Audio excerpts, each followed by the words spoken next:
ప్రేమ అనుబంధాలకు ప్రతీకగా జరుపుకునే పండుగే రాఖీ. ఒకరికొకరు ఆత్మీయంగా నాకు నువ్వు నీకు నేను రక్ష అంటూ చేతికి రాఖీ కట్టుకునే సనాతన సాంప్రదాయం ఉరవడే సోదరీమణుల వేడుకనే రాఖీ పౌర్ణిమ. ఊరంతా కలిసి రక్షాబంధన్ వేడుకలు జరుపుకుని ఇతర ప్రాంతాల ప్రజలకు నిలువెత్తు నిదర్శనంగా నిలుస్తోంది ఆ గ్రామం. రక్షాబంధన్ వచ్చిందంటే చాలు ఊరు వాడ ఒక్కటవుతాయి.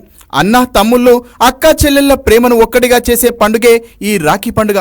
రక్షాబంధన్ పదానికి మారుపేరుగా నిలుస్తోంది కరీంనగర్ జిల్లా వీనవంక మండలం నర్సింగాపూర్ గ్రామం.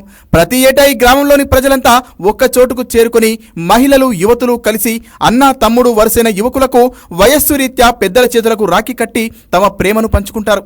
ఒక రోజు ముందుగానే గ్రామ ప్రజలందరూ ఇవాళ రాఖీ వేడుకలు జరుపుకున్నారు. ఒకరి ఆపదలో ఒకరు తోడు నీడగా ఉంటూ ప్రతి సంవత్సరం రక్షాబంధన్ వేడుకలను ప్రత్యేకంగా జరుపుకుంటారు.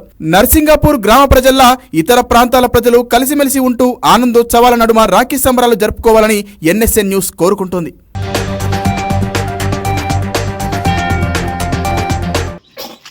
ఈ రేపు పౌర్ణమి రక్షాబంధన్ కార్యక్రమము దేశ రక్షణార్థం చేసేటువంటి యొక్క కార్యక్రమాల్లో ఇదొకటి చాలా విశేషమైనటువంటిది.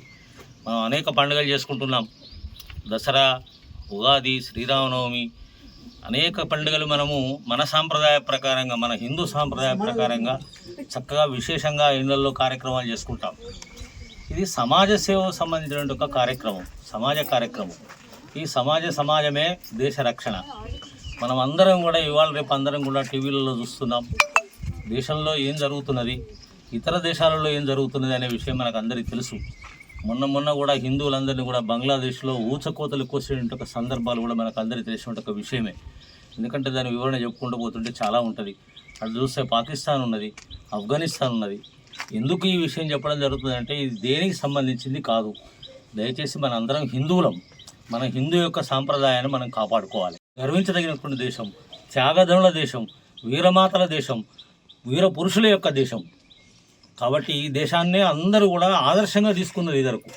కాబట్టి అందరం కలిసిమెలిసి ఐక్యంగా ఉండి నువ్వు నాకు రక్ష, నేను నీకు రక్ష, మనం అందరం కూడా సమాజానికి రక్ష అనే ఒక సుహృద్భావన, మంచి భావన మన లోపల కలగాలని చెప్పని ఈ యొక్క గుర్తు చేసుకొని ఏదైనా కష్టకాలంలో వచ్చినా దేశానికి మనం అందరం ఉన్నాము అనే ఒక భావన ఒకటి. తర్వాత ఇక మన సాంప్రదాయాల పద్ధతి ప్రకారంగా ఇది సనాతనంగా వచ్చినటువంటి ఒక సాంప్రదాయం. ఈ ఇళ్లలో ఉండేటువంటి ఒక వ్యవహారికం ఏంటంటే నువ్వు అన్నా చెల్లె అనే ఒక భావన. ఈ అన్నా చెల్లె భావన అనేటువంటిది చాలా విశేషమైనటువంటిది.